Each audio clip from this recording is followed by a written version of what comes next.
ഇതാണ് എൻ്റെ പുതിയ solar charge controller. 250 watt solar പാനലിന് വേണ്ടി ഞാൻ വാങ്ങിച്ചതാണ്. അതിൽ കുറേ പോർട്ടുകൾ കാണാം. അതായത് പോർട്ടുകൾ ആദ്യത്തേത് പാനലിൽ കണക്ട് ചെയ്യാനുള്ള സെറ്റാണ്, രണ്ടാമത്തെ ബാറ്ററിക്ക്, പിന്നെ extra 12 volt DC load connect ചെയ്യണമെങ്കിൽ ബൾബ്, ഫാന് ഒക്കെ കണക്ട് ചെയ്യാനുള്ള ഓപ്ഷൻ ഉണ്ട്. പക്ഷേ അതൊക്കെ 12 വോൾട്ട് ലോഡാണേ, അല്ലാതെ സാധാരണ ഫാൻ കണക്ട് ചെയ്താൽ വർക്ക് ചെയ്യൊന്നുമില്ല. പണ്ട് ട്രെയിനിലൊക്കെ കാണാറുണ്ടായിരുന്നു തോന്നുന്നുണ്ട് ഒരു 12 വോൾട്ട് ഫാൻ. എൻ്റെ ഒരു അമേച്വർ റേഡിയോ സുഹൃത്ത് വീട്ടിൽ 4 സ്ക്വയർ മില്ലിമീറ്റർ വയർ വെച്ചിട്ട് മൊത്തം വയർ ചെയ്തിട്ടുണ്ട്, ഫാനിനും ലൈറ്റിനും 12 വോൾട്ടിൻ്റെ സിസ്റ്റം. അപ്പോൾ അതുപോലെയൊക്കെ ആവശ്യങ്ങളുണ്ടെങ്കിൽ ഇതിൽ നിന്ന് എടുക്കാവുന്നതാണ്. ഞാനിപ്പോൾ ഇവിടെ ഉപയോഗിക്കുന്നത് എൻ്റെ ഒരു റൂട്ടറുണ്ട്, അതിന് ഇതുപോലത്തെ വേറൊരു ചാർജ് കൺട്രോളറുണ്ട് എനിക്ക്, ഇതിലും പവർ കുറഞ്ഞത്. അതിൽ വൈഫൈ റൂട്ടറിലേക്ക് ഞാൻ നേരിട്ട് ഇതിൽ എടുക്കുന്നുണ്ട്. അങ്ങനെയൊക്കെ ഓപ്ഷൻ ഉണ്ട് അതിൽ. വേണേൽ ചെറിയ ബൾബ് കത്തിക്കാം.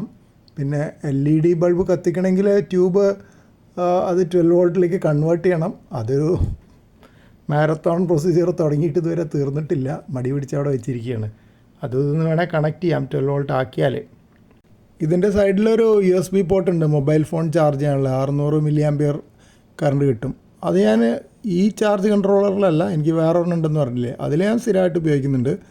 വലിയ സ്പീഡിൽ ചാർജ് ചെയ്യണമെന്ന് ആഗ്രഹം ഇല്ലാത്ത സമയത്ത് ഒരു സാധാ ചാർജിങ് മതി വെച്ചാൽ ഫോണും ടാബും ഒക്കെ ഞാൻ അതിൽ കുത്തി വയ്ക്കാറുണ്ട്. അപ്പോൾ അത് നേരിട്ടിട്ട് ബാറ്ററിയിൽ നിന്ന് എടുത്തോളും.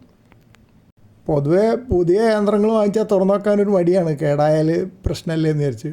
പക്ഷേ ഇത് തുറന്നു നോക്കാതിരിക്കാൻ നിവൃത്തിയില്ല.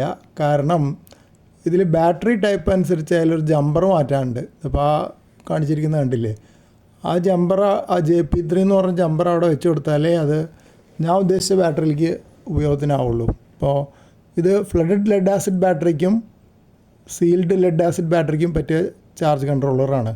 അപ്പോൾ ഞാൻ ഇവിടെ യൂസ് ചെയ്യുന്നത് സീൽഡ് ലെഡ് ആസിഡ് ബാറ്ററിയാണ്. അതിന് കുറച്ചുകൂടെ കുറവ് വോൾട്ടേജാണ് വരേണ്ടത്.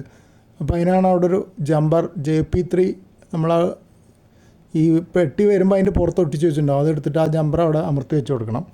അപ്പോൾ അത് SLAക്ക് പാകാവും.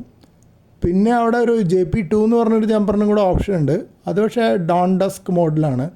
അത് എനിക്ക് ആവശ്യമില്ല. അതിപ്പോൾ നമ്മളൊരു ഡോൺ ഡസ്ക് മോഡിൽ ലൈറ്റ് കത്തിക്കുകയാണെങ്കിൽ ഓട്ടോമാറ്റിക് ഓൺ ഓഫ് ആകാൻ വേണ്ടിയിട്ട് അത് ഉപയോഗമുണ്ട് തോന്നുന്നുണ്ട്. അത് ഞാൻ ഇതുവരെ ഉപയോഗിച്ച് നോക്കിയിട്ടില്ല, എനിക്ക് അതിനുള്ള സംവിധാനങ്ങൾ ഇവിടെ ഇല്ല.